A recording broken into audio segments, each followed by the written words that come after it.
Welcome to the Marshall Pruitt Podcast, presented by Cooper Tires, and our Week in IndyCar episode. Really happy to have our friend Simon Pagenaud, Team Penske's 2016 IndyCar Series champion here, our Chevy-powered man. This is a fun episode. We had a blast, and it was all thanks to you and the great questions that have come in from Reddit, from Facebook, and from Twitter.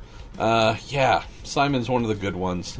Definitely well known for his ability to bring the technical side forward in a way that is easy to understand, but also just got a lot of character, a lot of fun too. So anyways, we had a good old time here. Really had only planned to do about 45 minutes. Ended up going a little bit over an hour, but a very positive and fun hour. And he definitely took a little bit of an affront to suggestions that he had forgotten how to drive last season. We had a couple of questions that were somewhere in that range. And anyways, hey man, sometimes they're all softballs. Sometimes they you get beaned. He rolled with it, so I greatly appreciate that with him. Let's see. This is being recorded on a Wednesday. We have IndyCar at IMS with Firestone doing both tire testing and some part and component testing on the aero side. So everything that I've heard so far after things warmed up a bit, where they were learning a lot and definitely feeling happier about race condition running. So we'll have more about that hopefully on racershow.com here, maybe already by the time this goes up. What else? Wrote about Ed Jones, also Jordan King and what's going on there. Not exactly sure where Jordan might end up. I know that from a Carlin to a Rahal, there aren't a lot of opportunities left. Schmidt is certainly, I think, sitting on the last prime seat that is available, and frankly, it's been the prime seat available for a little while now. What else? Spoke with James Sullivan. Going to do a longer form, probably a podcast. It's not too in-depth, but with he and Jimmy Vasser on the new IMSA sports car team that they are putting together. And also Sully, when we spoke, didn't want to get into things too much at all, but did say that they have their brand new Dallara DW12 chassis that's coming somewhere mid-November. And without putting words in their mouth, would say that a return to partnering with another team, as they did this year with the Dale Coyne Racing with Vasser Sullivan, number 18 Honda-powered entry for Sebastian Bourdais. At least at this stage, I would not pencil that in as an automatic continuation, but who knows? They could, or with that new chassis, there could be some news of those two branching out on their own. So definitely cool to know that we could have a true brand new entrant with a brand new entry coming into the series. I'm trying to think of what else I can share before I get to a couple of the questions that were posed to me directly before we bring in our boy Mr. Pagenaud and questions for him. Let's see, there was a pretty big rumor going around last weekend at Petit Le Mans that I was told about, that a lot of people ask about, all pertaining to our boy AJ Allmendinger, all 4'2" of fury, former Champ Car ace who's been focused on NASCAR for a really long time. Had the recent news that he will be parting ways with his NASCAR team, and that led, apparently at Petit Le Mans, a lot of folks to question, if not maybe outright state, that he was expected to jump over to the Meyer Shank Racing number 60 Honda next year in the IndyCar Series, possibly replacing Jack Harvey. Spoke with Mike, and it didn't warrant an article. It's just a conversation of, hey man, I'm not there, but I keep having folks tell me that Dinger is going to be your new IndyCar driver, and he said, 100% not true. He said, I would love to have him in an IndyCar, so not necessarily replacing Jack, but would love to have him in the team. Wish we could have a second car to run him in, but doesn't sound like that's going to be possible. So we'll have to look forward to whatever announcements that AJ might have for his future plans. But getting our boy back into an IndyCar does not sound like it is on the horizon at all, at least definitely not in 2019. I think I mentioned this last week. We're kind of on the Marcus Ericsson, What I'm Going to Do in 2019 watch. Have heard that he would be coming to a decision right around now, potentially. Who knows? We've got the Circuit of the Americas Formula One race coming up this weekend. Maybe we'll hear from him this weekend as to what he is thinking on whether he's going to try and stay in Europe and do something, maybe the FIA World Endurance Championship, or maybe come over here to IndyCar. And knowing that Carlin is a team that he's driven for, there's a relationship there. I've also heard that he is interested in something possibly at Schmidt-Peterson Motorsports, so find out there. That might plug in one of the few remaining full-time holes in the series. And after that, to be honest, not a whole lot else. A few other little things that can't really get into at this point, but I hope we can speak about them shortly. Some other fun developments of a story that I'm going to try and get out this week. It's been a really crazy couple of weeks, honestly, with some of the things that are going on, or at least the things in family world and away from my job in motor racing that have us focused on things that don't involve race cars and going around in circles around road courses. Honestly, a fairly tough week or two, having to navigate through a lot of ups and downs and changes, and yes, it's happening, and no, it's not, and do this, don't do that. So I wish I could say that I've churned out a whole ton of stories, all the stuff that I want to, and yeah, just trying to have to do stuff as I have time. And so one of those things, spoke with Jay Fry probably a week ago, maybe even a little longer, and got a nice update on some recent IndyCar engine manufacturer discussions and some positive momentum there. So hoping to get that story knocked out here shortly. And also spoke with Sam Schmidt, I don't know, might have been 2 weeks ago, maybe 3, on the pursuit of a driver to step into Robert Wicken's seat while Robert is rehabilitating, and just general process, what he's thinking, what he's looking for, etc. So hoping to get those two knocked out here fairly soon, so they quit nagging me in the back of my head that I need to get to work. All right, with all that stuff, let's jump into the handful of questions that I have that I didn't want to pose while we had Simon on the phone, just knowing that he did have a little bit of a narrow window of time.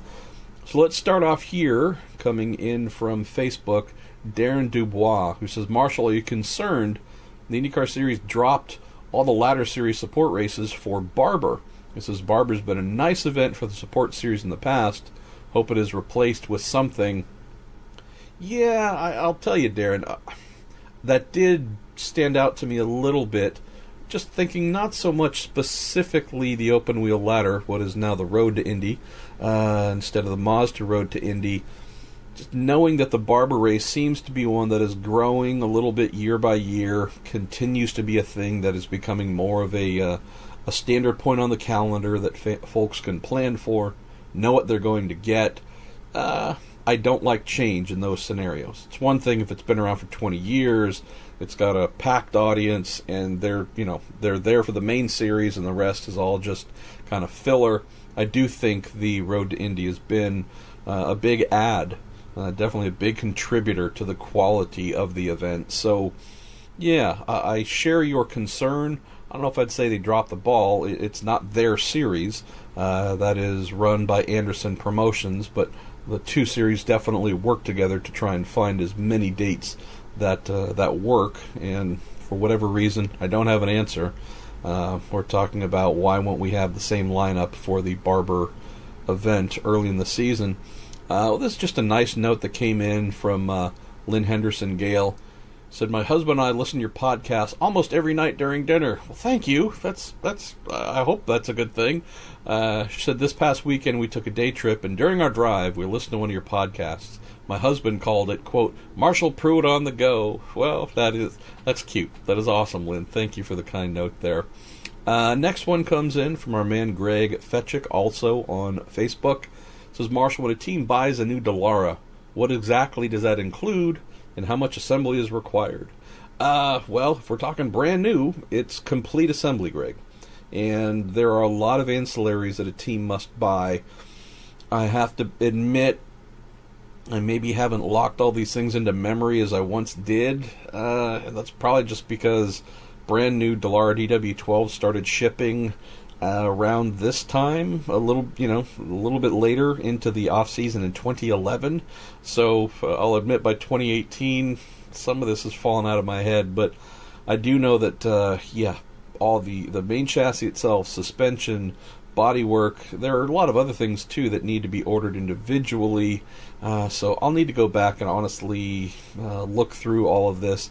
I know that if you wanted maybe a deeper insight into this, since my brain is struggling a little bit, have a podcast from earlier in the year with all 4 team owners, and Mike Shank in particular, and he offered some insights, as did Trevor Carlin, about some of the difficulties in having to order so many additional pieces to complete the puzzle. So check that out if you get a chance, Greg.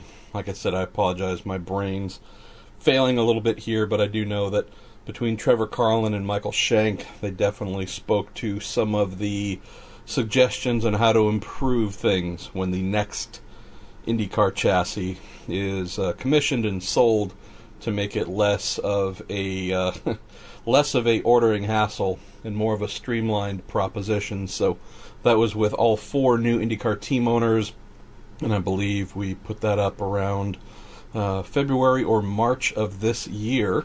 Let's go to our friends at the Reddit IndyCar Facebook page. Of course, Pruitt, that makes complete sense. The Reddit Facebook page. I need to get more sleep. Let's go to our friends at the Reddit IndyCar collective here. This comes in from, I'm not sure if it's I.O. or L.O. Macaulay, asks, what went wrong at Harding for them to need Steinbrenner's help? There are a couple other questions here. I'll get to those separately. For part 1 here, there were rumblings very early into the season that costs were a big surprise. Big surprise. Definite goal held by Mike Harding that there would be sponsors coming on. My fear, which I believe I expressed back then, and we might have written about once or twice between myself and Robin Miller, is when you get a new team owner into IndyCar, might have been a longtime fan, might have been a competitor at some other level, you often get that ownership driven by passion. And with a business as well that Mike had, it's not the first time, it's probably not the 20th time where we've had someone come in, buy a lot of assets, put together a team, try and do a really nice job of things, make everything look nice, high quality, with the belief that if I do all of those things, someone else will recognize the quality and the expense and the overall professionalism here and want to come in and put their name on the side of the car. And more often than not, those people are completely wrong. And that's because, again, I hate to say it, but passion is the thing that is the number one driver behind the move. And we know from speaking with Mike that was certainly the case here. Flip that over to, say, Trevor Carlin or Ricardo Juncos or Michael Shank, all highly passionate guys, all people who had a dream or desire to do IndyCar at some point, but their decisions to come in were strictly based on business first, which had that passion behind it to keep pushing to try and find a driver, a sponsor, or a driver with a sponsor to help make those dreams come to life. So honestly, that's the first thing we started to hear, was that Mike put up a lot of money, really was trying to do things as properly as possible, and was then very taken aback by the fact that there weren't sponsors lining up to offset the costs. Second part of here says they seem to be all into the start of 2018, but never had any sponsors. Again, we saw a little bit creep in towards the end of the year, a name here or there. This is before the Steinbrenner angle for sure. But we saw things, a couple little names here or there. But yeah, as I was told by team president Brian Barnhart, once the efforts to try and find serious sponsors were really not paying off, they shifted their focus to what kind of B2B deals can we find? What things can we do to offset costs by striking deals with whomever that might be able to defray costs compared to actually just pumping money in. So I think that's where we saw a little bit of development there. Next question, which was, why didn't they have updated dampers? Was it cost? And did Juncos or MSR have the updated dampers? I'd maybe answer that by posing the question in the opposite direction. There's, I would say, updated dampers, just state-of-the-art modern dampers, the standard within the paddock. That's what more or less everybody had. It wasn't a case of Harding not having, quote, updated dampers. It was just a case of them not spending money on the thing that everyone else had been investing in for a really, really long time. And so they chose to go for far too long this season with dampers that were really from the previous generation of Dallara. Definitely a lower tech thing, just all manner and characteristics of what those dampers would have been designed to do, not really on an even playing field with the modern dampers, using inerters. Just things have taken so many steps forward. And so it's the big area that we know on the IndyCar that is open for development. Teams can go and spend however much they want on their dampers, more or less, and it's an exaggeration, but more or less do whatever they want. And that's why we have some teams that kill the other ones on certain tracks, where there's a certain damping characteristic that maybe they have figured out or invested money in to excel in those areas. So to me, it wasn't just a case of why didn't they have the updated dampers. It's more a case of why did they not tick the box on something that was just standard? Why did they not have, quote, normal dampers? Why did they actually decide to go forward with extremely old dampers? We could say costs, which fits into the first part of the question. This is something where Michael Shank, referring back to that podcast with the 4 brand new team owners, Mike admitted that in signing up as a technical partner with Schmidt-Peterson Motorsports, obviously part of that, to be aligned with them on the technical side means that he would be needing to race with his car in effectively the identical spec that James Hinchcliffe and Robert Wickens would have, so that if they report, hey, we made this change to component X, well, that same component X is on the Shank car for them to then tune or adjust as well. And so Mike mentioned having to buy 2 sets of Schmidt-Peterson grade built dampers. Ran him about $190,000, about $200,000. So if you want to just think of that being a single set, being $100,000, it's not an inexpensive amount by any means. But you would also, I would imagine, say, so if it costs, pick a number, $5 million a year, $6 million a year. I mean, you can do it for varying amounts, but if we're looking at a minimum of $5 million a year to run a proper IndyCar program for the full season, you have to ask yourself, is it worth saving, in this case, $200,000 for 2 sets, knowing that you are really taking away from your ability to be competitive, at least vaguely equal on the damping front, which is the one big performance differentiator IndyCar allows. What's more important? To spend $5 million and know that you've saved $200,000, or to spend 5.2 knowing that by doing that 0.2 you are really making the entire exercise worthwhile. It maybe also brings back a thought that, if you look at some of the performance early in the season, I mean, there are clearly places where they were drastically outclassed, no question at all. But then you also look at some performances from Gabby, might have been a practice session, might have been a qualifying session. There were times from his unbroken string from St. Pete through around round 10 or so, 11 at Toronto, there were times where they were able to do fairly well. We'll definitely note that once they decided to make some changes in the cockpit and also to try and improve their competitive fortunes, some newer dampers, not necessarily the latest cutting edge, but some newer dampers became a priority, and there were some improvements made there as well. But it's not inexpensive. Know that from the outset. That could not have been a surprise to anyone. I just come back to the main point of, you go, well, hey, if I want to build a new house, and it's going to cost me $1 million, but hey, I could save some money if I don't put a front door on the thing. you go, okay, yeah, I guess you could do that, but why are you going through this whole entire effort to try and create this nice shiny thing and then say, nah, but hey, there's a cost save. I can use duct tape and kind of make a door of my own. That, yeah, it's not really a door. It kind of swings open and close, and, all it takes is somebody with a pocket knife to break in. But, hey, I didn't have to spend money on a big, shiny, expensive door.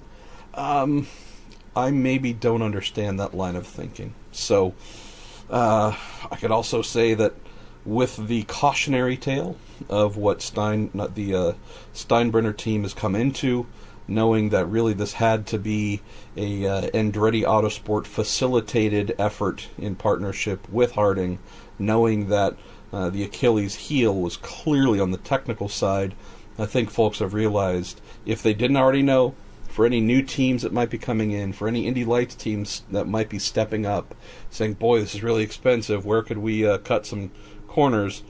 We know that dampers right now, they're certainly not one of them, as our friends at Harding have pointed out.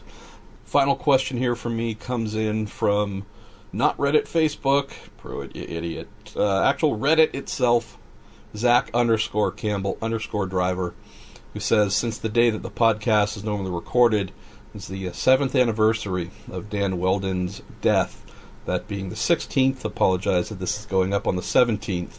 He says, what's the best Dan Weldon story you have or just happen to know to cheer us up? I'll tell you one thing that I really loved about Dan, and this is from the first time I met him. That was in 2000. I was working as an assistant engineer in the mighty Earl in the Indy Racing League, and I was also moonlighting as a race engineer in the Atlantic Championship, working for Keith Hilton's team. And we were running a Brazilian rookie by the name of Hoover Orsi, who was a super late addition, promising kid, but we didn't know a lot about him. And so the debut race was at Homestead. The Atlantics were on the Homestead Roval, and I'm forgetting where we qualified, second, third, fourth, something like that, somewhere first couple rows, and felt okay about that. Obviously could have been on pole my first race as an engineer with the team and Hoover's debut, but regardless, felt pretty good about that. I also don't exactly remember where Dan qualified, that being with the PPI team, but it's either on pole or something close, but he was up front. We were back just a little bit, and race gets going. Hoover's never seen any of this. I think a lot of the drivers were new to it. And Hoover's running well, again, on the big oval before we dive into the infield. It more or less all left-hand turns. I mean, there might have been a fiddly right or two, but for the most part, tons of turning left. And Hoover missed his turn-in point. Well, let me rephrase that. He actually got his turn-in point extremely correct. He turned in early at one point and clipped the barrier with the left front wheel, and did it with the backside is where he grazed it, and ended up bending the steering arm. So bent the left front steering arm, and we got a fairly significant amount of tow out of nowhere. And by coincidence, and this tells you how great my setup was, we went from being wherever we were, third, fourth, fifth, running, but not really able to make up any ground, to the car was just a frickin' monster anytime he turned the wheel. Well, it's because it had a crazy amount of left front tow out, and on a track where you're doing pretty much nothing but turning left, it was a big advantage. It also wasn't too friendly on the tire, which I think started to fade towards the end of the race, but when we were heading down the front straight, nothing special there. The minute we got onto the oval and actually started getting into the banking a little bit and turning hard left around turns 1 and turns 2 onto the back straight, then leading into the infield. But once we got onto the frickin' oval, man, is murdering everybody and making up crazy amounts of time. Pass. I believe we're leading for a while. Got by Dan, was feeling super happy and bullish. But again, with that much tow, we weren't concerned the steering link was going to break. But anyways, we ended up fading back to, I think, second, maybe third, but whatever it was. I believe Dan won that day. Again, my memory's failing me a little bit, but I think Dan won. If he didn't, he was on the podium with us, ahead of us for sure. And just as this little team, granted, there was a lot of money being spent, but it wasn't a proven team by that point, would go on to win championships with my friend Kyle Brannon as the engineer and Ryan Hunter-Ray as the driver a year or two later. But anyways, at that time, it was a big achievement for us. We're on the podium, our first race together, this Brazilian kid, lots of talent, but, we didn't know what we got. And me as the new race engineer was like, wow, this is great. So we're celebrating just after the podium ceremony, and I remember Dan, being Dan, wasn't being dickish about it, but was just wanting to let us know to enjoy the moment. Because we really should not expect to have many more. Because he was planning to make sure that he did all the winning, etc., etc. And it was an unnecessary thing, but I liked it because it was cheeky for sure, and he was just wanting to let folks know who maybe were expressing like, hey, let's do more of this, that no, actually I'm going to do pretty much all this, and he did, and went on and kicked everybody's butt, so I loved that little bit. And I mentioned this part before.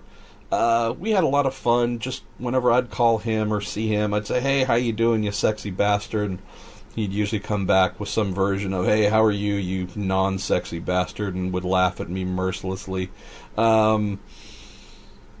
He had this amazing ability you've probably read about, heard about, and if you knew him, you probably felt it as well. Dan had the ability to make seemingly any and everybody that he met feel like they were his best friend. And the funny thing is, in the years that he's passed, I've seen folks post tributes and write a lot of, beautiful flowery words about him. And, I know, in some instances, that those people were just on the periphery, like me, right? I'm not claiming to have been a best friend, close friend, any of that. Love the guy. He and I enjoyed one another's company immensely, but, I know where I fit in the accounting of deep friends, close friends. Loved them a lot, had very fond feelings for one another, but, we'd have to point to a Dario or Scott Dixon or Brian Herta or, we can point to a lot of people who we know, okay, those are the true insiders in Dan's world. I'd say it's a testament to him, though, that at least just in what I've seen written over the years, a lot of folks who I think mistook Dan's just incredible warmth and love and character and that ability to make people feel like they were his best friend for actually being kind of one of his best friends and insiders. And I'm not trying to say that so much to be critical of those people, just more maybe a sense of that was the power of Dan Weldon. Even those who weren't best friends, who weren't insiders, through nothing other than just being who he was, had the ability to make you feel that way. And for some who mistook that as a real thing, that's fine. We don't need to burst that bubble. We don't need to name names. We if anything, should feel envious that those folks were so touched by Dan. And I'd maybe just close by saying, Zach, that if you take stock of all the people that you know in your life, and for any of the other listeners, think of all the people in your life that you know, and then try and think how many of them have the ability or have been able to make you feel as if they are your best friend from the moment you met or the moment you just spent a few minutes interacting. If the answer is 0, it's not a surprise, and that's not a bad thing. If it's 1, that's... I'm 47. I'm not that old, but I've been around long enough to know that, boy, people like Dan who can bring that to you, that wave of amazing care and warmth and fun, and embrace you just with his presence. Doesn't even have to put his arms around you, just give you that type of embrace, that lasting embrace. And if we get one person like that in our life that we meet, pretty darn fortunate. So that, I'll just say that it might not have been a super funny story or otherwise, but I've shared, I think, a number of those over the years. Just this time I'm maybe a little bit at a loss for words. I don't know why I am, but just really what comes to mind is Dan and that ability to just bring love and warmth and fun and to screw with you and to just laugh at you, but not in a way where you felt bad. You're just like, I look forward to whatever it is about myself, the shoes that I got on, my hair might be out of place. I know if I'm not on point, I'm going to get absolutely shredded, and I'm going to probably be laughing harder than him at all the things that he says, plus just the nice warmth and genuine character behind the guy, too. So, yeah, one of one. We also meet a lot of people in life where you go, yeah, that person feels kind of familiar. The name might change, gender could change, ethnicity could change, but yeah, I've met a lot of those guys, a lot of those gals in my life. Yeah, Danny Boy was certainly never before, never since. So certainly miss that crazy, sexy bastard. All right, last thing for us here, as we always do. Thanks to our friends at TorontoMotorsports.com. Please give them a visit. They got some great stuff there, between stickers and memorabilia and models and t-shirts and all kinds of fun stuff.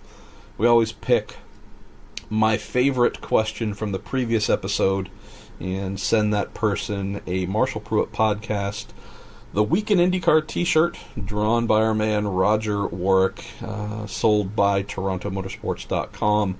And I'm going back to last week's episode where we had George Steinbrenner, the 29th, as our guest, IndyCar's newest and youngest team owner. And actually, I guess it's my turn to give something back to you, Ralph. Well, something other than money.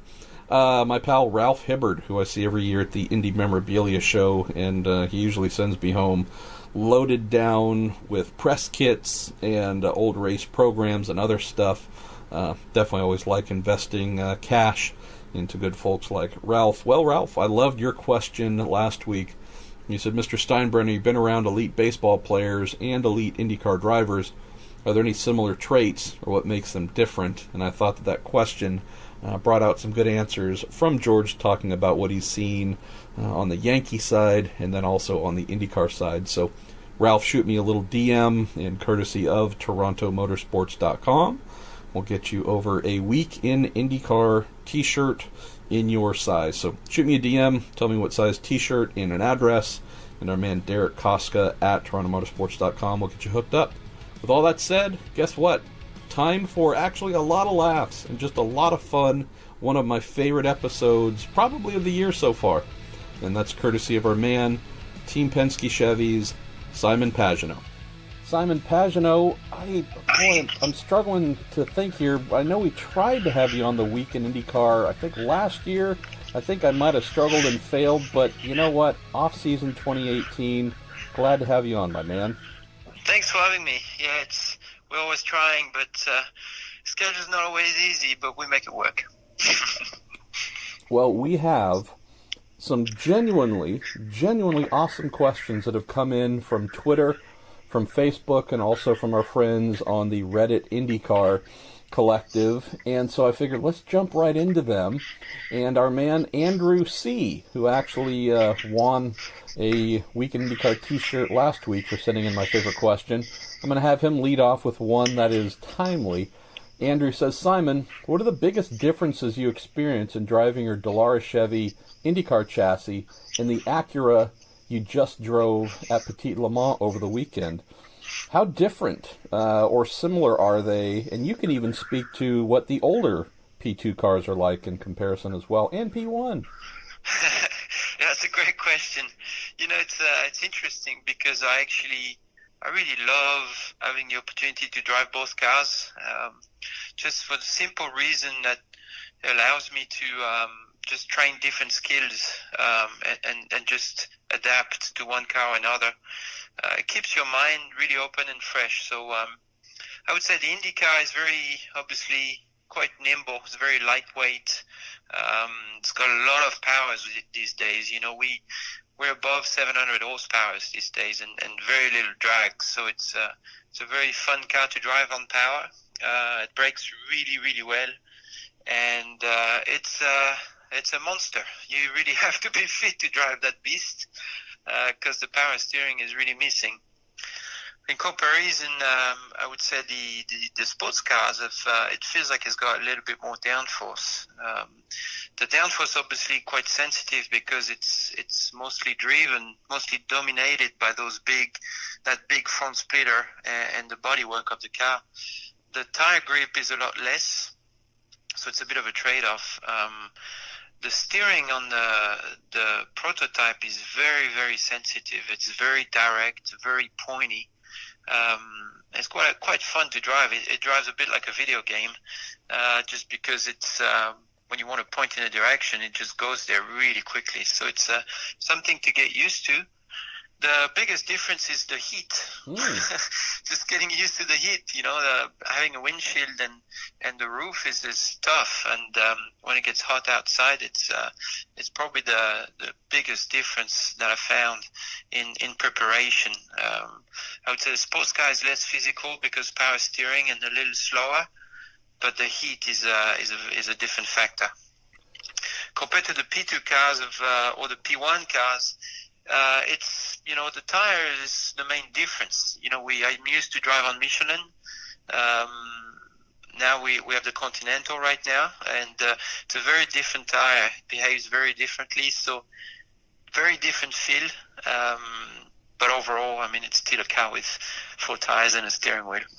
Well, we did see one car in the race last weekend that tried to go around a prototype on 3 wheels. But yeah, if you're doing it right, you've got 4 for sure. A similar question that came in from Reddit from L. Jones Areno on the difference between the IndyCar and the Acura ARX-05 prototype, and it's more on the driving approach. So you mentioned some of the differences in feel. Curious about the mindset, the driving approach of stepping into that prototype. Do you climb in with a preset, all right, Pagenaud, slow your hands down here or do this automatically? Or do you just kind of work your way into the prototype and let it tell you, oh, okay, this is how it wants me to treat it or to perform? So that's another really good question. Never been asked those questions. I like it. It's interesting because I found that if you have a preset mind in going in a different car, that you struggle to adapt to it. You can't you can't really have the IndyCar mind and jump into the sports car and try to drive it the same way. It just does not work. So what I do is I just get in and I take my time. And I try to see which way it likes to be driven. Then I look at the data from Dane and Juan Pablo, and I try to see where they pick up time. There's a lot of interesting stuff that we can look at, especially with drivers like Ricky Taylor and Dane. They drive quite differently, and they both have different ways to find lap time. So that helps me to get up to speed quicker. But I just try to get in and enjoy what the engine can provide for me and what the tires do and what the downforce likes. But for me, like going back in a sports car is very natural. I'm going to go to our friend John Sable next from Facebook. He says, Simon, is there anything that IndyCar you think might be able to learn from IMSA and vice versa since you were playing in both paddocks? And he also says, what's your off-season Menards house project this year? Well, that's a great question. Again, it's difficult to say. I think, sports cars, what I see is the fans, it's a very different atmosphere. The fans, actually, the Mid-Ohio race might be the closest feel that I get from Petit Le Mans, for example, or Sebring. When you go to Sebring or Petit Le Mans, there's a lot of campers. A lot of people show up on Tuesday night, load in, and they're camping out there. They're partying during the day and the night, and they're waiting for the race. It's more an event than a race itself, and people just hang out there and have a good time. It's a different demographic as well, so it's very difficult to compare it. I think I think the demographic seems like it's younger to me in IndyCar. These days, especially, I see a lot of kids coming more and more. Where in sports cars, it seems to be an older demographic, people that are a little bit nostalgic from the old days, but really love the technology of the cars. So it's a very different kind of racing. But overall, I think you get to see a lot of different skills being showed. So I'm speechless on that one, to be honest. I don't know what we could do different, or if we could learn from each other. I think we're constantly looking at each other's series. I'll tell you one thing that I think is going to be awesome, and it's going to maybe be the best unifier that we've had for, 15 plus years, and that is having IndyCar and what is now IMSA on the same TV channel. So I know that's maybe really great. Not so much an answer, John, to the question directly, but I do think that having the same home for both series could be a thing that I'm hoping creates more crossover fans, because as someone like Simon who works in both paddocks, it's night and day difference. And they're both awesome, and I wish both of them were just completely plugged in, because it's one of those peanut butter and jelly kind of things. Like, man, they're, peanut butter's great, jelly's great, put them together, you got the best thing in the world. I wish that's true. I wish we could have that. And maybe that's true, and it's the same when we used to race Mid Ohio on the same weekend. That's how I managed to get my name across in IndyCar. It's that was a really big advantage for the drivers to be seen and to be around both paddocks on the same weekend. I think for the fans also, you get to see a sprint race with IndyCar, and then you get to see the endurance race with sports cars. I think it's, if you have them on both on the same weekend, I think you really get a great show. What about your Menard's house project this year? We got anything for the off-season? I have already done a project. I put some pebbles around I have a little walkway, and I've put pebbles. I've put railing and pebbles to align the walkway really well. So I've already done that, and then after some back pain, I decided I got to take some rest from it. Nice. So I'm going to do some work on the backyard though this year. I want to have a little bit more flowers and stuff going on. So that's my project for the winter. Aw, listen to that. You want Simon In Pagenaud, IndyCar champion. He's not out hunting animals and punching people in the face and causing calamity. He wants to plant flowers in the backyard. Yeah, I'm so sweet. That's why we love you. Next question comes in from Tim Falkowitz on Twitter. He says, we hear about tire adjustments in NASCAR a lot, but never in IndyCar. How much do you adjust tire pressures during a race? And as I mentioned to Tim, certainly when we have the excellent Jan Beekes on pit lane during an IndyCar race, you'll hear Jan call out tire pressure adjustments during pit stops quite often. But from inside the cockpit, maybe you can share some insights, Simon, about how frequently tire pressure changes happen, and can you think of many pit stops in a normal race where there isn't a tire pressure adjustment of some sort? Yeah, I mean, Tim, it's a great question. Tire is the contact to the ground. It's 90% of the performance of the race car. I would say tire is one of the most important adjustments you can do, but it gets forgotten because of all the rest of the stuff we have. People talk about, obviously everything else, the aerodynamic, the engines, and they forget about the tires, which is the most important thing. So absolutely, we scan tire pressure in every practice. Every time we go to a new track, it's the first thing we do. We scan the tire pressure. Is it a track that likes low tire pressure, higher tire pressure? Firestone give us also a recommendation for tire pressure. Obviously, tire wear changes with the tire pressure. So the feel from the race car changes with it too. And you can definitely change the balance also through the corner with different tire pressure. So on oval, it's critical. Sometimes, during the race, you can't make the adjustment that you need. So tire pressure is a quick change, because you can prepare the tires before the pit stop, and then you just put the tires on with the different tire pressure, and you get to see the difference. So it is possible to make a car oversteer and understeer with different tire pressure, and it's definitely a tool that the engineers use a lot during pit stops and practice. So I would say it's still number one on the list. But it raises a great question. It's basically, what do we need to show to the fans, or what do we need to explain during a race to make it more entertaining? It's a great point, and this is not being critical of all non-Jan Beekes's on pit lane. I mean, trust me, if I had the time or ability to do pit lane reporting, people would probably be saying, "Pruitt, would you shut up about tire pressures?"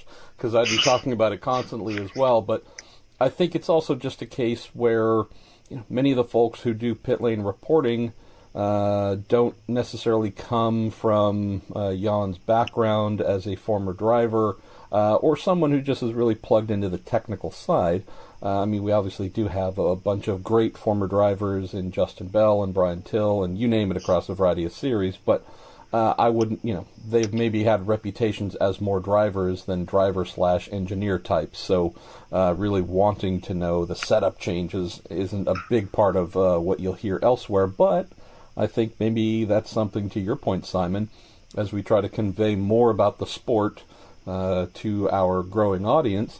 Maybe this is something that more folks should take time to either explain or learn more about to then share with the audience. So definitely I can share Jan Beekes's number for those pit lane reporters who might need it. Let's go to, actually we had one other question. I apologize that I'm missing their name, but let's stick on tires. They're asking about stagger on ovals, and whether tire stagger is still a big thing or not, because they'd remember that it once was back in the day with the bias ply tires. And again, rather than me ramble on about that, why don't you continue on the Simon Pagenaud IndyCar tire education? The stagger is very important, especially on an oval. There is a very lengthy process for all the tire guys. So each team have a tire guy designated to one car. So that guy actually will bump up the tires, check the circumference of the tire, of each tires, and report it to the race engineer. The race engineer will then look at every single tire and try to rearrange the sets. So think about that. For Indianapolis, for the month, we have 33 sets of tires. 33 sets. It's huge. So that's a lot of tires. You need to look at a lot of sets of wheels. Every tire has to be calibrated as well, balanced well, which is very important, because there's also the problem of vibration. So there's a lot of work that goes into it. We check other things that I can't talk about, actually, on the tires, just to make sure we have consistency. I think the biggest thing about tires is consistency. Firestone is really good at that, and what we do as a team is try to make sure that from one set to another, we don't have surprises. So let's move on to our next question here in our general section. This comes in from Adam Smith. I don't even think I know the answer to this one. Simon, who is your biggest influence coming up as a young driver? And he also says, would you consider switching over to IMSA or any other sports car series full-time once you have decided you're done with IndyCar? Well, my idol, or hero, I should say, was Ayrton Senna, and still is to these days. And Michael Schumacher also, because he had the technical aspect, and he was the first one to really push the envelope on everything, and mostly the technical side of things. I really respected that a lot, and I think he had an ethic, a work ethic that was new to the sport. So those two to me were pioneers, and really shaped me into the driver that I am today. How about from from more of a direct standpoint, maybe a coach or mentor earlier in your career where, they really had a big influence on shaping young Simon Pagenaud? Well, I mean, a big name that everybody knows is Gilles de Ferran. Has been my mentor, I would say, since 2008. When I was his teammate in sports cars, that's when I really learned about the technical aspect of racing. That's when he was like an open book, and Gilles is very, very strong technically. He actually has studied. He has an engineer background, so as well as being a driver, he has a lot of knowledge. And being by his side, I realized what I need to know on the race car to go forward. But I would say one of the guys that really shaped me also into becoming a Penske driver was Derek Walker. He was my agent for a little while, and when I first came to the US, he was my team manager. Obviously my team owner, and he really shaped me into understanding how to be with the press and how to behave at a racetrack. So he was the first one that got me to cut my hair. This might be the only positive thing on record that Derek Walker has ever done. So that's a good thing. We won't tell him that. No, I love it. Busting Derek's chops is just one of the finer things in life. What about a return to IMSA? I mean, that's the thing I love too, Simon. When you came over, you're in Atlantics, obviously have success in Atlantics, move up to Champ Car for a year, Champ Car then explodes. You then go to IMSA. Somehow, because of how the cultures were here, people in Champ Car weren't really being paid attention to by folks in IndyCar. So when Champ Car blows up, you're more of a question mark than I better get that guy. He's better than my current driver. You go off to sports cars. You do frickin' amazing things. Become a champion there as well. Folks then say, that Pagenaud guy, where'd he come from? And it's like, well, he's been around for a little while. Then you get opportunities. You fill in. You do the super sub routine a couple of times. Then get the opportunity with Schmidt. All the while a part of the Pagenaud program, doing more stuff, ALMS, you name it. It's kind of been not a on-off thing. It's almost been a dual career path for you the entire time. So I love the question, but part of me also says, I think you're just going to be an IMSA no matter what. Maybe there'll be a point where there's less IndyCar at some point in your future, but it almost seems to me like it's an automatic. But is that the case?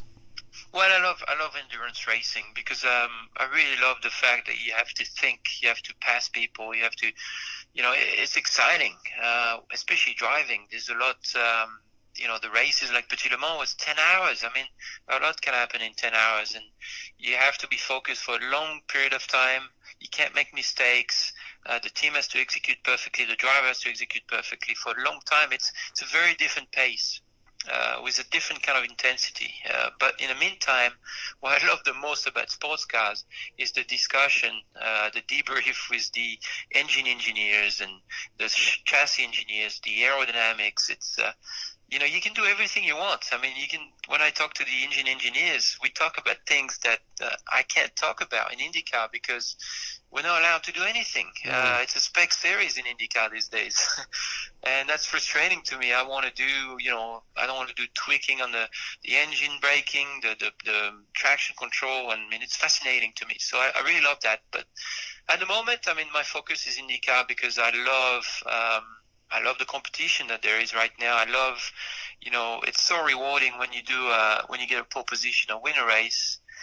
It's very rewarding because it is the hardest that I've ever experienced. I've never experienced a series where it's so hard to get a pole, so hard to win. So to me, it's the pinnacle. Oh, I was going to say pineapple.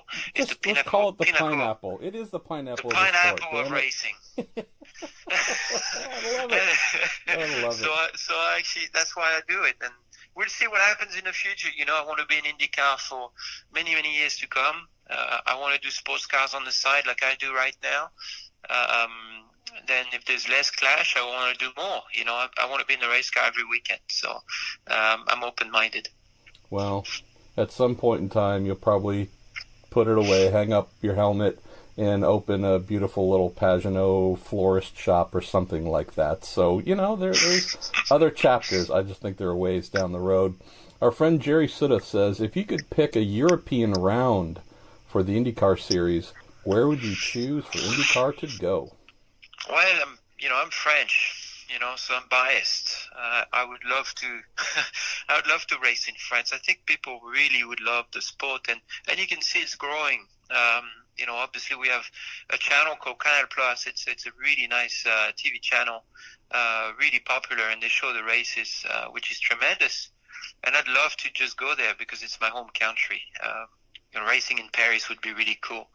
But if you ask me about a track, I would want to race at my home track in France. It's a beautiful track in Poitiers, which is north of Bordeaux, and it's definitely to IndyCar standards. So that would be awesome. Am I crazy to think about an IndyCar race at Le Mans? And I'm not talking Le Mans Bugatti. I'm talking the full 8.5 mile Le Mans circuit. Could you that imagine? That would be interesting, wouldn't it? But why aren't we talking about this? Well, you can't race at night. We don't have headlights. Well, I didn't say it was going to be 24 hours, you crazy person. But, first of all, why aren't we doing it? B, I just found a reason to call Bourdais and yell at him, because why hasn't he been championing this? It should already be a done deal. But again, he's the mayor of Le Mans. He should be taking care of that. He has the key to the place. He can open it up, turn it on anytime. I'm just saying. Well, he has the keys of every city. I guess he's got the keys of St. Petersburg, Le Mans, and this guy really did it. I know. Really made it. But he's getting old. He's getting old. But he's getting nicer as he gets older, though. So that's one thing I didn't really expect. Let's see. I think he's getting faster, too. Well, there's also that. Plus, he's got a very young team. He keeps getting these young teammates to try and light a fire under him. So maybe that's part of the secret. Keeps kicking their ass, too. Well, I didn't want to say that part, but I left that to you. Next question goes to Reddit. A little bit of a longer intro here, but comes in from Saren Karam. Says, right now in motorsports, it seems we're seeing growing influence of junior teams associated with elite teams, talking about Toro Rosso, the Alfa Romeo Sauber in F1, the Joe Gibbs Toyota team in NASCAR. Now we have the Harding Steinbrenner team affiliated with Andretti in IndyCar. Was curious what you think of this trend. How beneficial might it be for a young driver? And do you think we might see more of these junior team associations from some of the elite programs? Well, I think it's quite interesting to see for sure. In NASCAR, there's a lot of teams that get basically their cars built by bigger teams, and then they get competitive, and it's a really good way to do things. I think in the industry, there's obviously a lot of ways to do business, and for the big teams, a good way to do business is to share their knowledge or sell their knowledge. And I think that's what's happening. You see alliance between big teams and small teams. It allows the small team to grow and grow into their own. Allows them to grow with less expenses, less need for hiring the perfect engineers, the very expensive ones, or the expensive drivers, and they grow and they grow and they grow, and they attract the sponsors. It's a really good model, actually. So I think we'll see more of that happening. You see it within Formula One with Haas, with the Ferrari support. See Sauber is very similar with Alfa Romeo, which is another entity of Ferrari. So all those alliances will definitely shape the sport into with a different business model, and I think it's very interesting to see.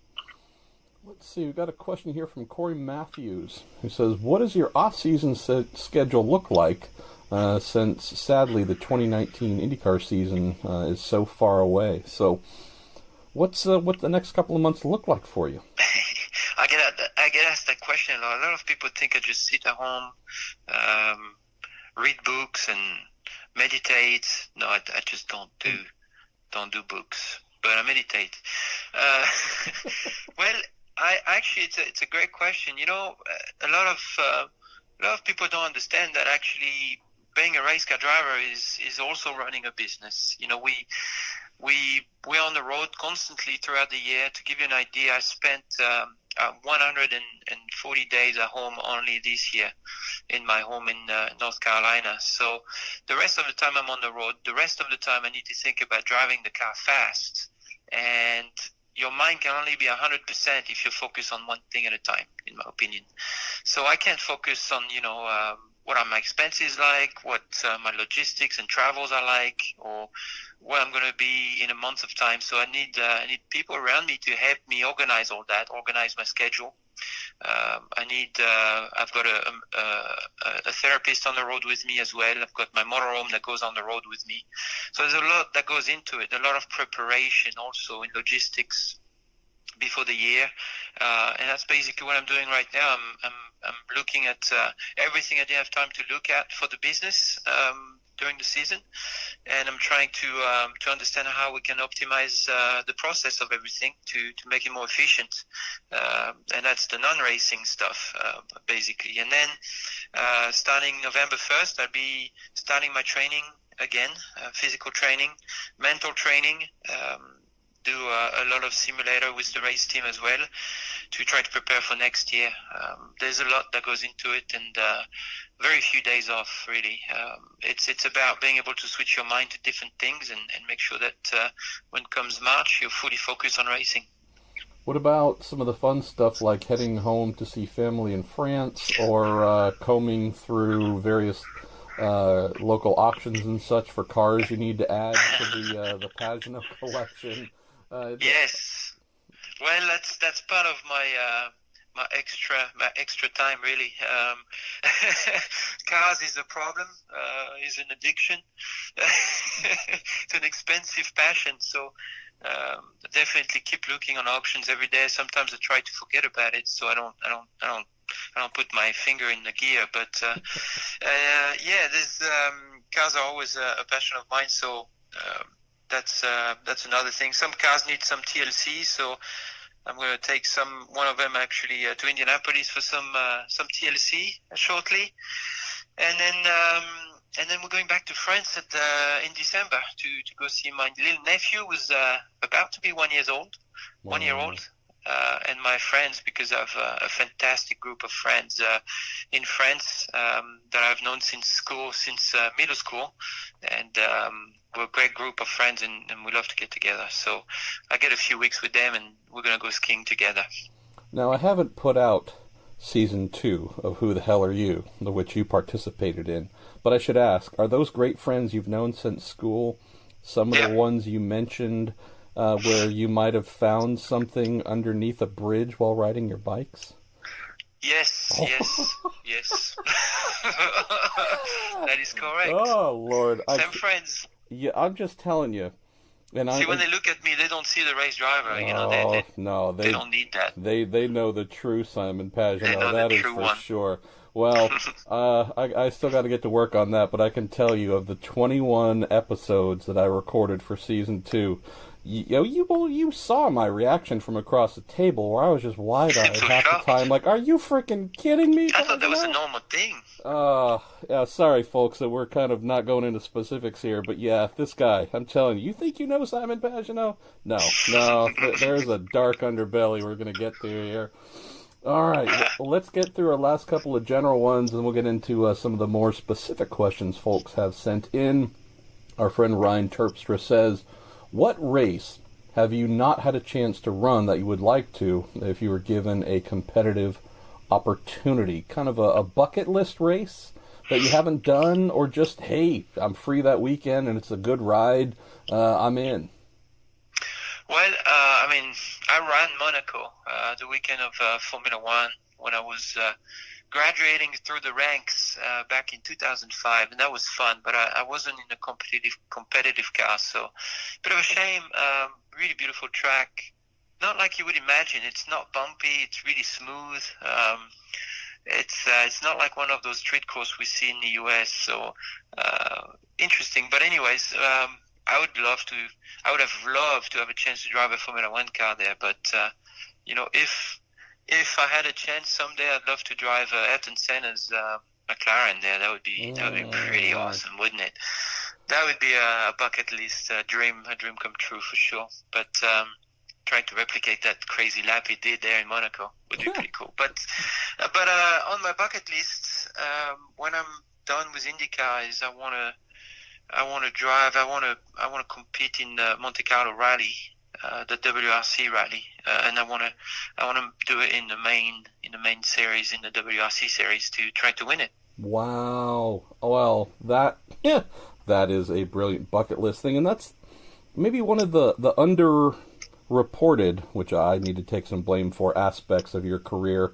I've done some stuff, where we have done some stuff about your rallying and love for it, but I don't know if it gets spoken of enough, because that is something you truly, truly love, man. I mean, forget downforce, forget big old wide slicks. I mean, on tarmac, spitting gravel and dirt and mud, you're almost at your happiest, I think. You know, you guys are going to love this, because I had a conversation with Romain Dumas this weekend in Petit about it. He was asking me, because he has his own rally team, and he's the fastest man on earth that went up Pikes Peak with an electric car. And we love talking rally together, because we both have the passion. He just bought a Pagenaud 306 Maxi, which was a very, very famous rally car. He just bought one of those, and I actually drove one in a rally one day, so we talked about it. And then Patrick Pilet, who just won Petit as well, he was here at home in North Carolina. We're having dinner, and he said, "So what are you going to do after?" And I said, I want to do some rally." He said, "Man, you'll never be good at that." I'm like, "Dude, I love it." I love it. He says, "Well, no, it's, you're a methodical guy. You just, that's not your kind of things." And I said, "Well, actually, it's quite the opposite, because in rally you can't calculate. You have to be so in the moment that you can't calculate where you're going to brake or what you're going to do. It's just reaction. It's instinct driving." And that's what I love the most about rally, is that you don't have time to ask yourself any questions while you drive. So what comes out is your true self. And to me, it's the best form of racing. That's the best time you have with a race car, in my opinion. Now, it sounds like you just get to be as natural as possible in a race car, just pure animal instincts with a little bit of survival instincts, hopefully thrown in. Hey, that tree is coming very close. Maybe I shouldn't hit it. Let's see. Let's go to Don Davis from Twitter. He says, "I remember you and Graham Rahal in the 2006 Atlantic Series swapping the lead, hammer and tongs, in heavy rain at Montreal. Was that the most competitive rain race you've ever done?" Wow. What a memory, man. I know. I forgot about that race. Wow. Yeah, that was awesome. That was a crazy race. That was I don't even remember who won that race. Was that him or me? I don't know. I don't remember either. But apparently Don remembers it as just being an epic battle between the two. It was, yeah. We kept passing each other. There's a great racetrack there, and the Atlantic car was so much fun to drive too. It definitely was epic. Well, listen, when I started racing in France, and we used to test in the rain all the time, because it rains all the time, and used to do a lot of rain racing. So I have memories of Manicourt in the rain, where we had the best cars, because we're the only one to test when it was raining, and winning with big margins. But having battles like that in the rain is very unusual, because it's so hard to see when you're behind someone, that it's just hard to follow sometimes. So that was pretty cool battle for sure. One of the most epic in the rain. I would almost think Graham and that big old melon of his and that big old helmet, maybe that would actually clear a nice little wake behind him if you were following him. But, I think he must have been fuming or something. Can you imagine that? Frenchman right behind him? I tell you, definitely the worst. Dean Ackerman from Facebook says, "Simon, how much did you end up raising for charity from the auction with your Ayrton Senna tribute helmet a few years back? And any plans to do it again?" He said Senna's 60th birthday would be coming up in 2020. Well, that's a good idea, actually. Yeah, I should start looking at it. Definitely, I'll definitely do something for the for the kids there, and for their education with the institute. I don't remember the exact number, but I think we raised about $30,000. Wow. That's what the helmet went for. I believe it was 30,000. I know the name of the guy that got it, and I'm not going to say it, but he's someone known to the IndyCar paddock. Well, I can tell you that having been there when you announced it and photographed it and drooled over it.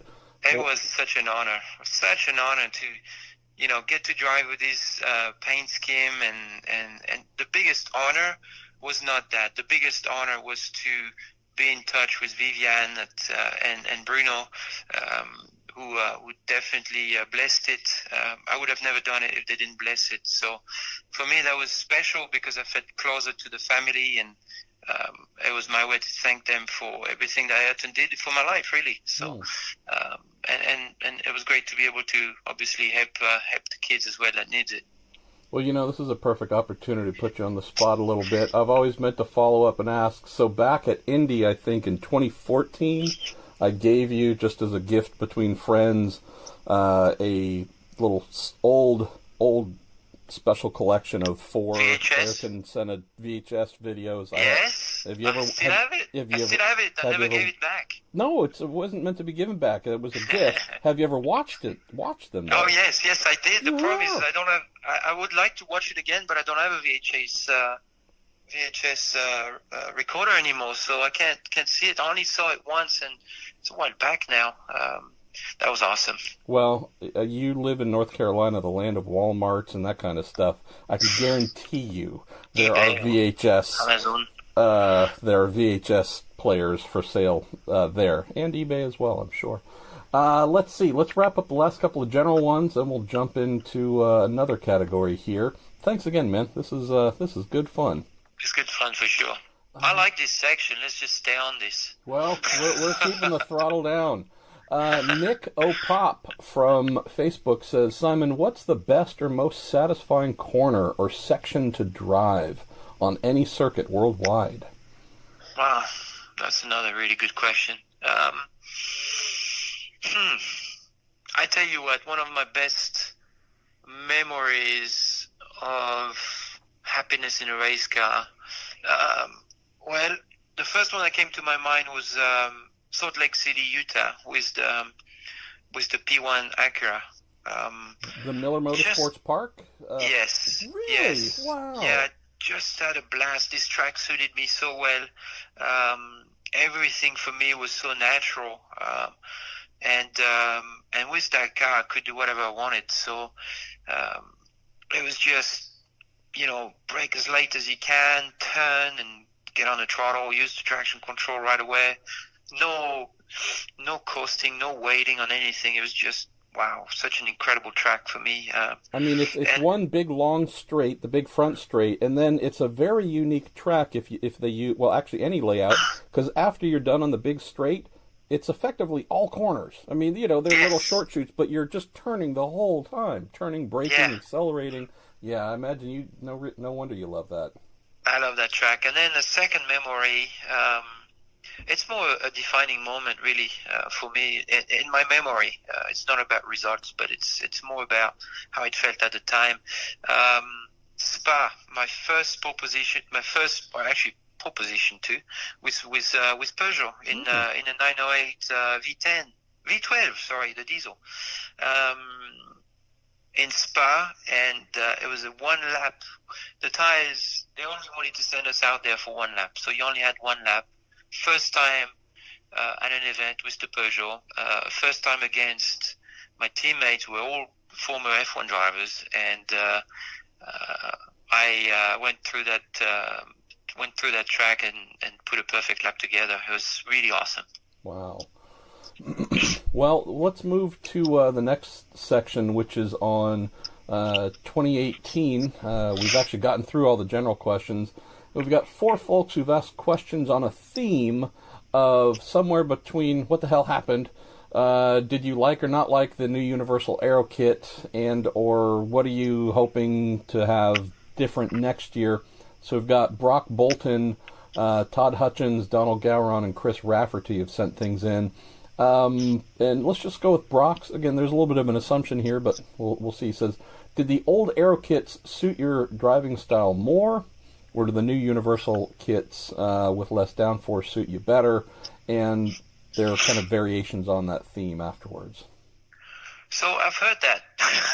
I've heard that assumption, and I'm totally not agreeing with it, because at the end of the day, whether it's suiting you or not, I've won in many different categories, many different cars, and I feel like the quality of a driver is to adapt to whatever it gets. Now, whether you have more or less downforce really doesn't matter, or more or less tire grip doesn't matter. It's about finding the right balance with it that matters, and that's how you feel comfortable. It doesn't matter if you have 30% less downforce or 60% more, because at the end of the day, it's about balance with the tires and the mechanical setup of the car. So, to me, I just didn't find the right balance this year with this car. It took us a while, and at the end of the year, it got better. I'd like to point out that 6th in the championship is not the end of the world. It's not fantastic, but we had a really slow start. We've taken you off suicide watch, so that's a positive thing. So yeah. I'm glad you've come to realize that. But, it's super competitive right now. I mean, if you are a tenth and a half off, you're going to lose probably 5 spots on the grid. I've missed sometimes the fast 6 for hundreds of seconds, and it's not that I lost my talent. It's just that some years, everything clicks. You get the perfect balance. That's what you need, and you can go get it. This year, I rarely found what I wanted from the car to go out there and really hang it loose. So I know what I want, and I just need the time and testing to test it and get it done.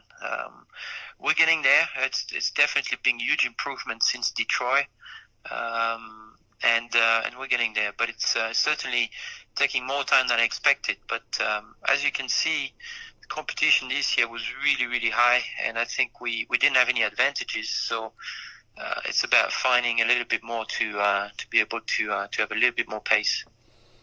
If I can follow up with that, Simon, because again, there's a couple of different aspects to this question that have come in. Obviously, we're not giving away secrets and whatnot, but what did you find on the topic of struggling to get that last little tiny bit of performance needed from the car? Were you and your engineer, Ben Bretzman, finding that it was something on the car side that you felt was hiding? Or did you guys even go as far back and say, should we review the processes we go through on setup to see if maybe there's a different mindset or procedure that we might follow to get us to whatever we're not quite getting a hold of? Well, I think it's quite simple. It starts in Sebring, first test of the car, and last year, what people don't know is that we got the cars slowly, so we couldn't, the first test we shared the car all together. Joseph, Will, and myself, we only had a half a day. Each of us only had a half a day, so that was the first test in the car.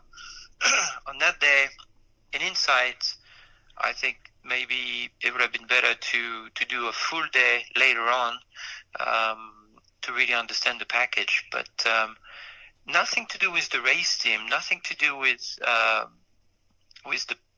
the package itself. It's just about understanding what you have and how you're going to make it suit what you're asking of the car, or how you're going to extract the best out of that package. And I think that we didn't find what it was that was going to make me comfortable with it. It's quite simple. It's like walking on a string, and in qualifying, the string was breaking on me. So my confidence level was not as high as it has been in the past. But can I get my confidence level back? Absolutely.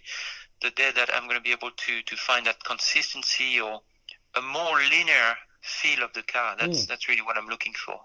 There's no process difference to have. It's not Ben's fault. It's not nobody's fault. It's just we just have to find that progressivity in the car that I need. Let me ask one more. I don't know if it's ask one more thing. It's maybe raise a point that also has gotten lost a bit when talking about your 2018 season and the reduction of 1,000 to 1,200 pounds of downforce peak possibility. When you came in with the Schmidt-Peterson team with the DW12 before the manufacturer aero kits, when you were running top, 4 or 5 in the championship, downforce numbers were not too different from what you had this year. Drag numbers, obviously, a bit different, but I guess the point being, you, when, vying for a championship, driving for, by comparison, one of the minnows, you were doing that with more or less the same amount of downforce that you had this year. Just different packages, but still, it's not as if the Pagenaud can only succeed with high downforce. No, he did it with kind of the same amount we had right now. Yeah, no, it's and that's where I get no worries about the future with this package. I read things and I try not to read too much because a lot of it sometimes is not real or not true. So, it's rare to find people who actually understand what's going on, and quite simply, you just need to be, as an athlete that has to work with a machine, you just have to find a way to make that machine suit you the best. And, it's just about adaptability. And at this time, we're looking for what is it that's going to make it like I want it to be. And we're getting there. It's really interesting. It's just we have so little testing. And when the season starts, you go back-to-back races. It's very difficult to improve. Let's move to our next segment, which, again, we have a lot of folks asking similar things, so I'll parse out a couple of the differences, but this is on sim racing, my man, so I guess you have definitely been embraced as the sim racing IndyCar champ. Got a couple folks asking here, so we'll start off with Nick Parker from Facebook. He says, Simon, in your 5 Things You Don't Know About Me segment that aired during the Sonoma IndyCar race, you mentioned that you like to play iRacing. Says, my question is, what are your favorite tracks from that game to race an IndyCar on? And have you had any chance to play Assetto Corsa, which is another racing sim, since the modifications for the 2018 IndyCar and 1999 Champ Car have been released there? Well, that's good, because I was actually wondering about that simulation. Assetto Corsa seems to be really good, so definitely trying that this winter and let you know, Marshall. All right. It seems like really, really good. iRacing, you'll be surprised, but I do a lot of NASCAR. Actually, I do a lot of oval racing. What? Yeah, because I have a lot less experience in oval racing, so I needed to work my craft, and there are so many people playing NASCAR that's the best way to improve your craft. And with the reduced downforce on the oval, I thought that it would be quite helpful to train with the NASCAR. So, so I love Fontana. Fontana is my favorite oval track. So I train a lot on Fontana. Charlotte's pretty good. Texas obviously is one of the best. So I train a lot on those tracks. And IndyCar, actually the IRA 2018 has been much closer to how the IndyCar feels than previous. And I have to say that I'm using it more and more for training purposes. And my favorite track in IndyCar for training with the IndyCar is probably... Well, I use Sebring a lot, the short track, just for testing. Oh, you're a sick puppy. You even do that on iRacing? I know. Yeah, I know. Just for testing, right? It's a short track, so you do a lap in 52 seconds, and I know, you can make a but change. Man, all I hear, and all we hear is, I can't turn another lap on the Sebring short course. My God. I love Sebring. But I've wasted so many years of my life pounding around there. And you do that in your spare time at home. Oh, yeah, I know, Wow. I do. Well, it's not as hot at home, so it's okay. True. But Sebring's good, and Road America is very good. Wow. Yeah. Stephen Lake says, I saw that Simon has a pretty sweet sim racing setup. What are your favorite sim racing games to play when you're not doing it in real life? And also, let's see, Steve Wade from Twitter said, what sims do you use to keep your reflexes sharp? Is it proprietary or something like iRacing or Forza? So curious if you can tell us more about your simulator, and also if you like other platforms than iRacing. Yeah, I use the Fanatec wheel, the Club Sport 2. It's really nice. The pedals are really realistic, and the steering force. That was the biggest thing. Is when I purchased it, the most important part was the force feedback. I needed a lot of strength in the resistance because the IndyCar has no power steering. The only wheel that could provide me similar feel was this one, the Fanatec. So I already burnt one engine on the steering wheel, but Fanatec was awesome with the service. They replaced it. But yeah, it's crazy to think an IndyCar doesn't have power steering. So I use iRacing obviously for training. I use the latest Codemaster F1 games. They're really good. And the latest one, the 2018, is actually really good for fun, but also for being able to do all the functions that an F1 driver does when he drives. That's one of the hardest part of their job, is actually being able to focus on driving, manipulate the ERS system with the recovery energy system, the fuel saving, the tire saving. So I'm actually learning from that, and it's been very useful. Obviously play a lot of rally games, so Dirt Rally. I love Sebastian Loeb rally game, Evo. It's one of my favorite game, and obviously I play some Forza as well because that's the fun part of driving, cool cars.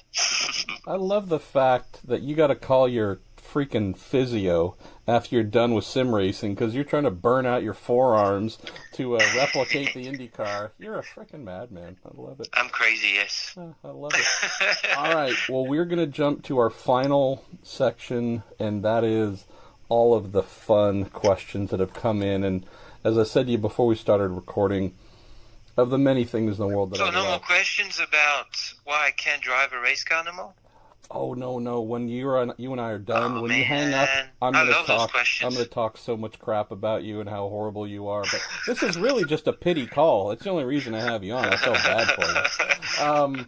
But I'll tell you, I love my listeners because they clearly get my personality and skewed sense of humor, and yours as well, because we have almost as many fun and silly questions as we do serious ones, and I don't know, that's one of the things you and I as well just, privately have enjoyed. Racing's a serious thing. We love it, talk about it all day, but man, we can also have some laughs too. So we do. Let's start off. That's what life is about. Absolutely. Let's start off coming from Facebook. Emily Van de Sompele. I probably just murdered your last name, so please tell me how to pronounce it correctly next time. She says, Simon, the autograph battle between you and Joseph was highly entertaining this season. What other pranks did you have up your sleeve that maybe we didn't see or you didn't get to execute? Well, thank you.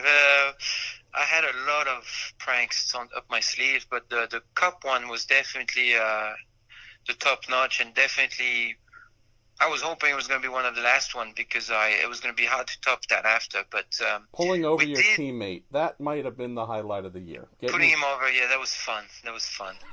And he really, honestly, didn't do anything wrong. We were going to put him over anyway, so Good. So that was fun. But I think even Joseph had a lot of fun doing it. And then it got to a point, we're in Indianapolis racing for the win there, and it got to a point where we're like, okay, well, we're gonna, this is fun, but we really need to finish this and go on to the next thing next. So I think a lot of people wanted to see it going. But like every good thing, it has to stop at some point, and we'll have to think about something else with Joseph. But this one was so organic. It happened, started like that, and just like two friends having fun, and that was great. Up my sleeves, well, Inch actually got involved a little bit with, I believe Joseph even talked to them, but NASA almost got involved with us, and we were going to have a laser and sign the moon together, which was going to be the ending part of it. We were going to both both win it by signing the moon together and say goodbye to each other. But that would have been really cool. But then the cup thing happened, and that was the end of it. So that would have been a lot of fun. But I actually bought plates that I was gonna remove his registration plate on his car, on his Tahoe, and I was going to put my plate with my signature on it. Oh. I had it ready at home, and then I was hoping he was going to drive with it for a while without noticing and promoting me. But, yeah, that did not work out, I guess. I think the best thing to come from the prank wars that you two had was, I don't think Newgarden fully respected how hard you were going to go in this. I thought he's thinking, I'm a young kid, playful, this guy will be easy to take down. I don't know if he understood. No. Simon treats everything like it is a checkered flag opportunity. This is not going to go down easily. I love the fact that, if anything, you surprised him at the lengths you would go to win this. Well, I may not be good at the Penske game, and I recognize that. I may win by losing at those games. But when it comes to practical stuff that I may have done when I was a kid, then I'm at the top of my game. Well, you mentioned top. This next question fits in perfectly. It's from Daniel Kincaid, who says, how much fun was at Honda Odyssey and taking that up Pikes Peak? And how many big moments did you have on the way to the top of the mountain? Man, I can't believe this. It's amazing. I talk about this race every day. I talked about it today. I talked about it yesterday. I mean, it's amazing. It's people, the amount of people who've seen this video. And did you guys actually saw me drive through the McDonald's with it? Yeah. And absolutely. pick up food and Absolutely. drive through. Yeah, that was fun. I mean, we had such a good time. That week in Pikes Peak was something. I mean, you have to show up. You have to get up in the morning at 3, and then you have to stage before you can go up the hill in the morning around 4:30. Then you go up the hill, you stage, you wait for your turn to do your practice run. We blew up an engine just before the race. We had to put a new one in.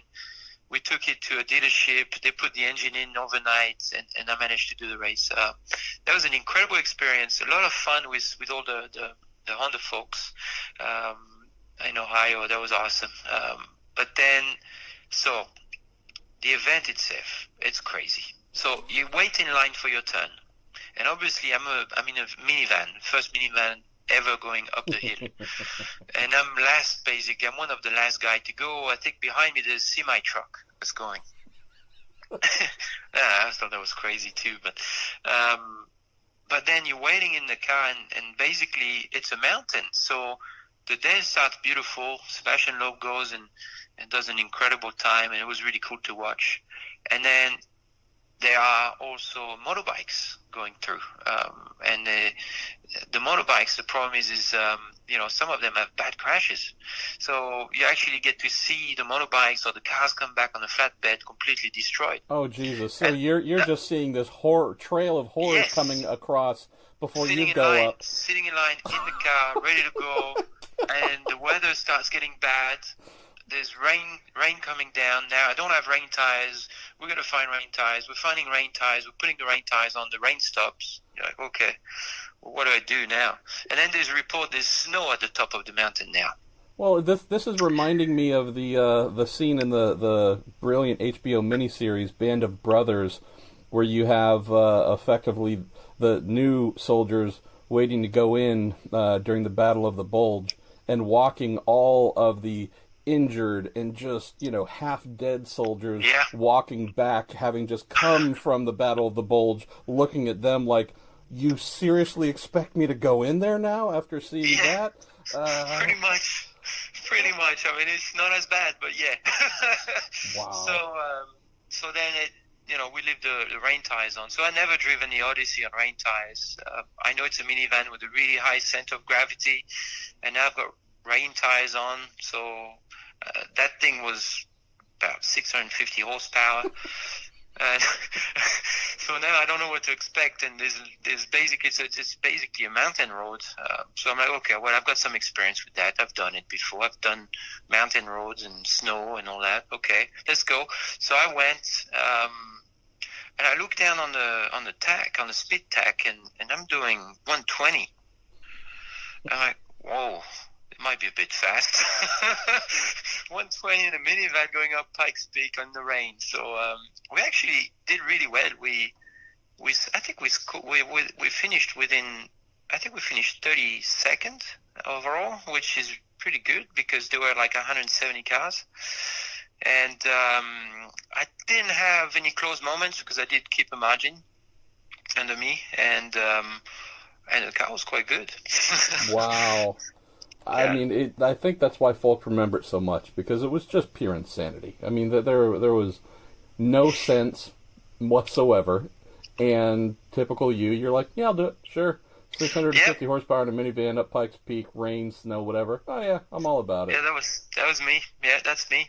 And one of the funniest moments was to actually go find an oxygen bottle at the Pagenaud tent, because obviously the guys that were running the Pagenaud car for Loeb were the same guys I ran Le Mans with. So yeah. I had a lot of friends there, and I ran in there because the first time I went up the mountain, up at the top, I felt dizzy. So, wow. So putting the oxygen bottle in the minivan was a very interesting moment. All right, well, we've got some great closing questions here that are fun. We'll go to Travis Bender next. He says, for Simon, what's your favorite food or drink item from France that isn't readily available here in the States? And he also said, would you be against starring as Jean Girard if they did a Talladega Nights reboot? Plus, who's your choice on playing Ricky Bobby? So on food, well, I love pâté. I love foie gras and pâté. And it's tough here because it's not really, it's a bit frowned upon. So it's quite difficult to find. When you find it, it's got all the conservative in it. It doesn't taste like it really tastes in France. So I miss that. So every time I go home, that's the first thing I buy at my dad's supermarket. I go in there and I get my jar of pâté, my bread, and that's the first thing I eat. You just go sit out on a bench and mow it down? Not on the bench, but on my couch, yeah. So that's that. And then I have a supply of mustard, French mustard that comes from France regularly. It's Amora. You can actually find it on Amazon. They're out right now because I actually bought keep their stock. Yeah, I bought it all. What's the difference? I mean, I've been to France many times, but I hate to say I don't actually know the difference or what. So the French Dijon mustard that we find here in the U.S. is actually not a real French mustard. It's sweet, and we don't have sweet mustard in France. It's not. I don't know why it's called French mustard. It's like French fries. They're Belgian, but they're called French. But nobody likes the Belgians, so that's why we call them French fries. I guess some. Yeah, I mean, but they still speak French in Belgium, so I guess that works. Well, Flemish too. That's the part we probably are frown on. But anyways, so it's like a wasabi. It's like a wasabi mustard. So it's very close to wasabi. Wow. It's very strong like that, and it's got a very short spice taste. So you don't get, your palate doesn't get overwhelmed. And it really, I put it on everything. Travis, even for breakfast. Who knew the can we were opening here? Thanks. This is a great question, Travis. What about if they did a reboot of Talladega Nights? Would you be in for playing Jean Girard? And absolutely, we've already contacted the producers actually to suggest that. So, Christine Wiggs, my assistant, she's always there for me any time of the day or the night, and I told her, I said, hey, please contact those guys. I've heard there's rumors for number 2. Make sure they know about it. So she did contact them. So I don't know if it happens. I hope Will Ferrell would be in it because I actually love the guy. But who would be the Ricky Bobby in there? I'd have to be Joseph. I would love to see Joseph do that. I think he'd be such a great actor too. He's a really, really good actor, Joseph. He He could be Ricky Bobby. You know, Yeah. the fact that he's able to act normal, that tells me that child definitely has great acting capability. So, I think you're onto something there. Let's see. Let's go. All right, here we go. Jay Cozier, thanks for bringing this up. We had to address this. Big elephant in the room. If you were in charge of the Penske games, what events would you have happen so you could make the other drivers look silly for a change? So, you know, this might not have been the most flattering Penske PR effort for you, at least on the Penske game videos. Are there any games you think they might consider for the future where you're like, okay, I can kick everybody's butt at that one? Well, beer pong, I think I would kick some ass. Beer pong. The French beer pong. So, you know, when you open the beer and you put the cap on top backwards, upside down, okay, on top of the beer, and it has to be a glass bottle. You see what I'm talking about? I do. Am I being clear? No, you are. This sounds okay, good. Something that I would fail at for sure. So I've got some training at that from my childhood. So that would be phenomenal for me. But see, I think you're onto a theme here, and hopefully our man Merrill Kane and some others are listening. Jeremy Troiano could, I'm sure he's listening. Well, so maybe the next round of the Penske games, which just came to an end, needs to include a game proposed by or brought in by each of the drivers, since it is there are a lot of American drivers, but it's also a fairly multinational group as well. I like that. The drivers bring the games instead of the team picking them. That might be a good follow-up. Yeah, or using a corkscrew. Not a cork. Well, yeah, actually, there you go. Using a corkscrew. That's not what I meant, but using a screwdriver too would be good. Well, I'm just going to leave that alone right there. All right, our man, we're getting down to the end here. These get better from each step. Simon Spikert says, Simon, Ryan Blaney, your Penske, one of your Penske fellow teammates there, Ryan Blaney is growing his hair out again, so I assume the captain is okay with it. When are you going to bring back those luscious locks from your Atlantic days? Yeah, man, when's that shoulder-length hair coming back, Pagenaud? Well, I do have beautiful hair, like my grandma says. But Blaney, man, he's got such a game. He's got it going on, that's for sure.